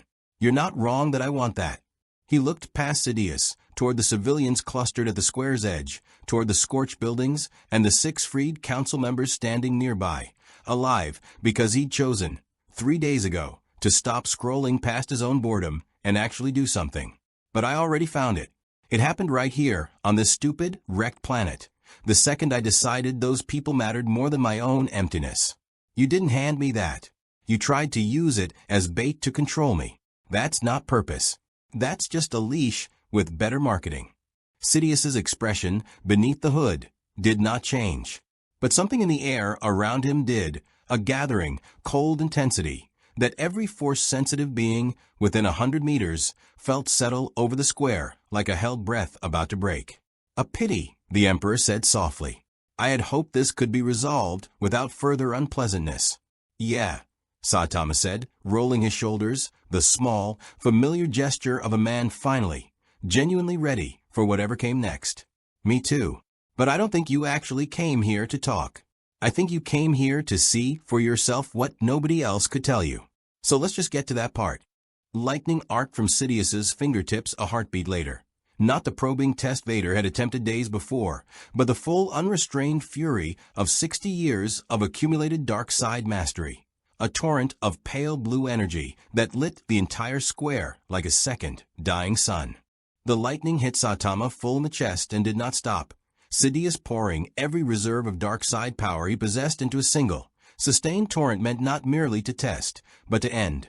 The accumulated fury of 6 decades of patient cruelty channeled into one continuous, blinding assault. The square lit up white-blue, civilians and council members alike throwing arms over their eyes. Corvale dragging the nearest bystanders bodily back toward the shelter of a collapsed archway, certain, despite everything she'd witnessed over the preceding weeks, that this, finally, might be the attack that succeeded where all the others had failed. It wasn't. Saitama stood in the center of the storm, arms crossed loosely over his chest, lightning crawling across his skin in bright, crackling arcs that produced, at most, the faint discomfort of a long day spent under bad fluorescent lighting. He let it continue for nearly 10 full seconds, long enough for the pavement beneath him to blacken and crack, long enough for the air itself to smell of ozone and scorched stone, before he spoke, his voice carrying easily over the electric roar. "Okay," he said. "That's genuinely the strongest version of that I've felt yet. Still doesn't do anything, though." Sidious did not stop. If anything, the admission seemed to sharpen his focus rather than dampen it, drawing on reserves he rarely tapped even against the most formidable Jedi he'd faced across 2 wars, the lightning intensifying until the square's remaining intact windows shattered from the sheer, accumulated energy in the air. Vader, watching from 10 meters back, felt something he could not remember feeling in his master's presence in longer than he cared to calculate. Genuine alarm, not for the anomaly standing calmly at the storm center, but for what his master's escalating desperation might mean for everyone caught within its radius.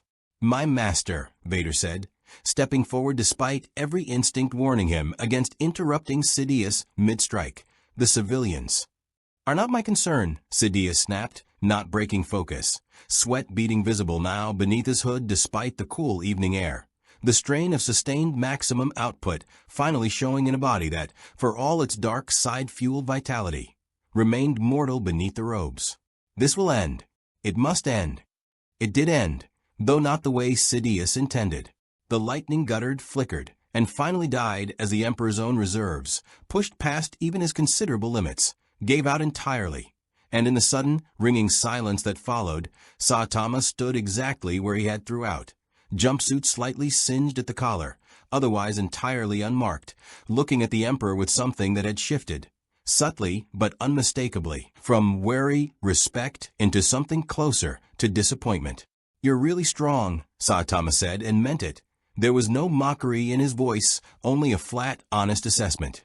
"Genuinely, the strongest thing I've run into in this whole galaxy. If I actually had to guess, you're probably close to the strongest thing that exists here, period." He paused. "But being strong doesn't mean you get to decide who matters and who doesn't. That's not strength. That's just cruelty with better technique." Sidious straightened, breathing hard, the exertion of the sustained attack visible now in a way it rarely was in front of anyone. His usual mask of serene, unshakable control cracked by genuine physical strain for perhaps the first time Vader had witnessed in 20 years of service. "You misunderstand," Sidious said, low and dangerous, gathering himself for what both men in the square understood would be a final, decisive escalation. "I do not seek to convince you of my philosophy any longer. I seek only to determine definitively whether you can be destroyed. Every empire, Skywalker, the old name slipped out unbidden, a fragment of memory surfacing under duress, gone again as quickly as it had appeared, requires an answer to that question about every variable within it. I will have mine." He drew on the Force differently this time, not lightning, not a direct assault, but something older and colder, a technique few in the galaxy's history had ever survived witnessing, a working meant to unmake rather than merely harm, reaching not for Saitama's body, but for the fundamental cohesion of the life energy that animated it, the same dark art Sidious had once used. In circumstances he rarely spoke of even to his closest apprentice, to cheat death itself. For the first time in the entire engagement, the first time in every engagement since his arrival in this galaxy, Saitama felt something. It wasn't pain, not exactly. It was a strange, disorienting pressure at the edges of his awareness, as though something vast and cold were pressing against the boundary of what made him him, testing for a seam that had never existed before because nothing in his own universe had ever possessed the specific, esoteric cruelty required to look for it. He staggered, one step, the first involuntary movement he'd made in this entire galaxy, and something in his expression shifted from calm assessment into genuine, focused attention. He said quietly, almost to himself. There it is. Sidious pressed the working harder, sensing, correctly, for the first time in this entire encounter, that he had finally found something that registered, some fundamental component of the anomaly's existence that the Force, applied with sufficient precision and sufficient cruelty, could actually touch. And Saitama, feeling for the first time in years the genuine, cold edge of something that might actually be capable of hurting him, felt the last of his old apathy burn away entirely, replaced by something he hadn't experienced in longer than he could remember, the sharp, electric clarity of a fight that finally actually mattered. He moved. The distance between them closed in less time than the Force itself could track. Sidious's precise, cold working still reaching for the seam he'd found in Saitama's existence when the fist arrived. And even a Sith Lord who had spent 60 years cultivating precognition sharp enough to anticipate the fall of empires had no answer ready for something moving that fast, that suddenly, after weeks of careful, deliberate restraint. Saitama did not kill him. That restraint held even now, even with something in his chest finally, fully awake for the first time since his arrival in this galaxy. Some deep, stubborn instinct that had survived every year of accumulated boredom intact, the same instinct that had once made him a hero worth the name back on a world he was beginning to fear he might never see again. But the blow that connected with Sidious's guard, a Force-augmented block thrown up a fraction of a second too late and far too weak to matter, carried enough force behind it to end the confrontation in a single motion, throwing the Emperor backward across the length of the square, through the wreckage of the toppled AT-ST, and into the cracked facade of the Council building itself hard enough to bring an entire support column down in a shower of rubble and dust. The dark-working Sidious had been channeling died instantly, severed the moment its caster lost consciousness of anything beyond the impact tearing through him, and the strange, cold pressure Saitama had felt pressing against the edges of his existence vanished as suddenly as it had arrived. Silence fell over the square, broken only by the settling groan of collapsed masonry and the distant, ragged breathing of a Sith Lord buried beneath the rubble of a building he had ordered destroyed himself, days before, as part of an operation meant to prove that nothing in this galaxy could resist him. Vader stood frozen for a long moment, staring at the wreckage where his master had fallen, caught between 2 decades of unwavering, absolute loyalty and something newer, stranger, that had been growing quietly in him since his first conversation with this anomaly weeks before on a desert world neither of them would soon forget. "Is he dead?" Saitama asked, and there was no satisfaction in the question, only the flat, practical concern of a man assessing consequences rather than celebrating victory. "No," Vader said, after a moment spent reaching through the Force to confirm what his instincts already suspected. "Grievously injured. Not dead." Saitama exhaled, some of the sharp, electric tension finally beginning to ease out of his shoulders, replaced by the familiar, heavier weight of a fight now finished, and its cost now due. "Good. I didn't want that. I just wanted him to stop." He looked toward Vader directly, the question in his eyes plain enough that it needed no further elaboration. "What happens now?" Vader did not answer immediately. He crossed the square instead, kneeling beside the rubble where his master lay, checking with practiced, clinical efficiency for the extent of the injuries, extensive, severe, but survivable with proper medical intervention, the kind available only aboard a fully equipped star, destroyer's back to wing. "I will see that he receives treatment," Vader said finally, straightening. "But understand this, Saitama, my master does not forgive defeat easily, and he forgives being made to feel mortal even less. Whatever peace exists between you in this moment will not last. He will recover, and when he does, he will not forget what happened here today." "Yeah, figured." Saitama rubbed the back of his neck, weary in a way that had nothing to do with physical exhaustion and everything to do with the particular fatigue of a man who had just spent the better part of a week discovering, painfully, that meaning always came with a cost attached. What about you, though? You gonna keep trying to drag me back to him for round two? It was, Vader realized, turning the question over with a deliberation he rarely afforded anything outside direct tactical calculation. The first time in 20 years that anyone had genuinely asked him what he intended to do, independent of his master's design. He thought of the conversation on the desert world, of the strange, unfamiliar recognition he'd felt watching a being who had every reason to become as merciless as circumstance allowed and had chosen. Instead, restraint at every turn. He thought of Padme, buried a lifetime ago on a hill on Naboo, and of the promises he had made to himself in the wreckage of that grief. Promises long since abandoned to the singular, consuming purpose of serving a master who had never once, in 20 years, asked what Vader himself might want. No, Vader said finally, and the word carried a weight that surprised even him as he spoke it. I have fulfilled the mandate given to me. I came to understand you.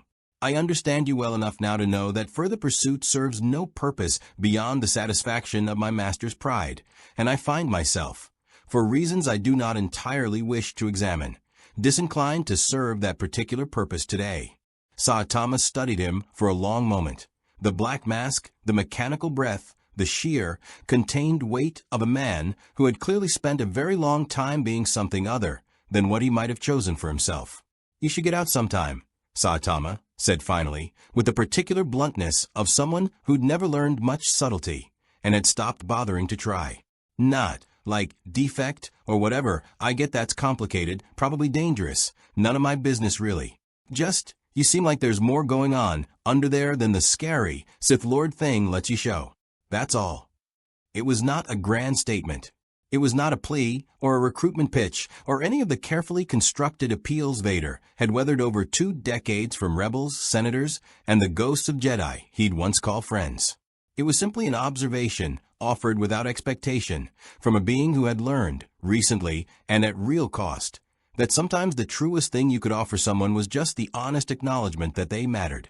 Vader said nothing in response, but something in the set of his shoulders, watching his shuttle prepare to carry his unconscious master back toward proper medical care, and whatever reckoning awaited them both aboard the Executrix, shifted in a way that would not fully surface again for years yet to come.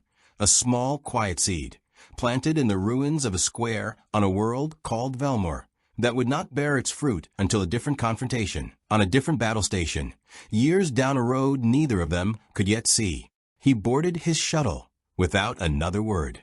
Saitama watched it lift off, twin engines flaring against the darkening sky, and turned back toward the gathered civilians, the freed council members, and Riz Corvale, who had watched the entire final exchange with an expression caught somewhere between relief and disbelief. So, Corvale said carefully, once the shuttle had vanished into the clouds, I think that's the most eventful week the rebellions had in about 2 years. Yeah. Saitama managed something that, for the first time since his arrival in this strange, sprawling, endlessly complicated galaxy, actually looked like a genuine smile. Guess I should probably figure out how I'm getting home now. But first, he glanced toward the ruined square, toward the people slowly beginning to emerge from shelter now that the fighting had finally, truly ended. Let's get this place cleaned up. Feels like the least I can do. The weeks that followed Velmor rewrote, in quiet but permanent ways, the shape of the galaxy's understanding of itself. Aboard the Executrix, Sidious recovered slowly in a back-to-tank, his injuries severe enough to require nearly a month of treatment before he could resume anything resembling his former capacity, a delay that, in the ordinary course of Imperial administration, would have gone entirely unremarked. But whispers traveled fast in a galaxy this large, and the story of an anomaly that had broken the Emperor's own defenses spread through back channels the Empire could never fully suppress, carried by the same informal network of spacers, smugglers, and disillusioned officers that had once carried rumors of Jedi survivors after the Purge. The official record, when Imperial intelligence finally closed the file, classified the entire Velmor incident as a contained anomaly, successfully neutralized. It was, in Corvallis's private assessment when she read the leaked report weeks later, one of the more creative lies the Empire had ever told itself. A testament to how thoroughly institutions built on the appearance of total control preferred convenient fiction to the far more uncomfortable truth. That something had walked directly into the heart of their power, tested it against everything they possessed, and walked away having decided, on its own terms, that it had seen enough. Saitama did not stay to see how the story would be remembered. 2 weeks after Velmor, working alongside a pair of rebel engineers, Corvallis had quietly connected him with people who understood, better than most in the galaxy, the strange physics of hyperspace and dimensional theory that had never quite been fully mapped even by the Empire's best minds. He found what he'd been searching for since the moment he'd first woken up in a field beneath 2 unfamiliar suns. A faint, residual signature in the same stretch of space where he'd first arrived, a tear in the fabric of things not unlike the one that had brought him here, still resonating faintly with an energy that matched nothing in this galaxy's registry, but matched, unmistakably, something Saitama recognized immediately in his gut as belonging to home. "You could stay," Herafen told him, the day before he left, standing on the same desert world where this entire strange chapter had begun. "You'd be welcome, more than welcome." "Yeah, I know." Saitama looked out at the twin suns one last time, and found, to his own quiet surprise, that he was actually going to miss them a little. "But this isn't really my galaxy. I came here by accident, and I think I did what I was supposed to do while I was here. Velmor's free. The Empire knows it's not untouchable, even if they'll never admit that out loud. And I think—" He paused, searching for words that didn't come easily to a man who'd spent years avoiding exactly this kind of reflection. "I think I remembered something out here I'd kind of forgotten back home. That saving people doesn't have to feel like anything for it to still matter. I don't need to fight to be exciting for it to be worth having. That's actually a pretty big thing to walk away with, honestly." Corvallis, standing beside Hera, extended a hand, and Saitama shook it with the same easy, understated warmth he'd shown throughout his strange tenure in this galaxy. "For what it's worth," she said, "you gave this rebellion something we haven't had in a long time. Not just help. Hope that impossible odds don't always stay impossible. Just don't go telling everyone some guy in a jumpsuit is your secret weapon now," Saitama said, managing a small, genuine grin. "Wouldn't want people showing up expecting a rerun." He stepped through the shimmering tear in reality the following morning, watched by a small gathering that had grown, in the preceding weeks, from strangers into something that felt, however briefly, like something close to friends. The rift closed behind him in a soft, silent implosion of displaced light, and the desert world he left behind returned slowly to the quiet obscurity it had known before a bald man in a yellow jumpsuit had fallen out of the sky looking for a grocery sale. He arrived back on Earth precisely where he'd left it, the same street, the same afternoon light, as though no time had passed at all, though a quick check of a nearby newsstand's date confirmed that, against every instinct telling him otherwise, it genuinely hadn't. Whatever strange mechanics governed the tear between universes, they had, at least, been kind enough to spare him the indignity of arriving home to find several years had passed without him. The store sale, predictably, was long over. Saitama sighed, scratched the back of his head, and started walking anyway, because there was, he supposed, always another sale eventually. But something had changed in the set of his shoulders as he walked, something that Genos would notice within the week and mention, cautiously, without quite being able to name it, a small, quiet difference in the way Saitama carried himself, as though some old, worn-down part of him had been, however briefly, put back into use and hadn't yet fully forgotten what it felt like. He never spoke much about where he'd been, beyond a few offhand comments that his roommate chalked up to one of Saitama's characteristically strange jokes, something about laser swords and space wizards, and a guy in a black cape who probably needed a hobby. Nobody believed him, which suited Saitama fine, because he'd never much cared whether anyone believed his stories in the first place. Light years away, in a galaxy that continued its long, grinding struggle between empire and rebellion, largely unaware that anything unusual had ever passed through it, the ripples of his brief visit continued to spread in quieter ways than anyone involved could yet appreciate. Vader carried, buried beneath 20 years of discipline and loyalty, a small and stubborn seed of doubt that would not fully bloom for years to come, but which had, undeniably, been planted. The rebellion carried a story, not a weapon, not an asset, but a story of an impossible stranger who had proven that even the Empire's absolute power had limits. A story that would circulate quietly through rebel cells for years afterward as a particular kind of hope, that strength enough, wielded with the right heart behind it, could make even the unbeatable bend. And Sidious, recovering slowly in his private chamber, filed away the entire affair not as a failure to be mourned, but as data to be studied, the first genuine defeat of his long and calculating life, and a lesson he would carry forward quietly and dangerously into every decision he made from that day until the very end of his reign, that somewhere in the vastness of the galaxy, or beyond it, there existed a kind of power his empire had never fully accounted for, and never quite would. Again, whether that lesson made him more cautious, or simply more determined to close every gap he could find in his understanding of power, was a question the galaxy itself would spend years working out, long after the man in the yellow jumpsuit had gone home to a world that would never fully believe where he'd been.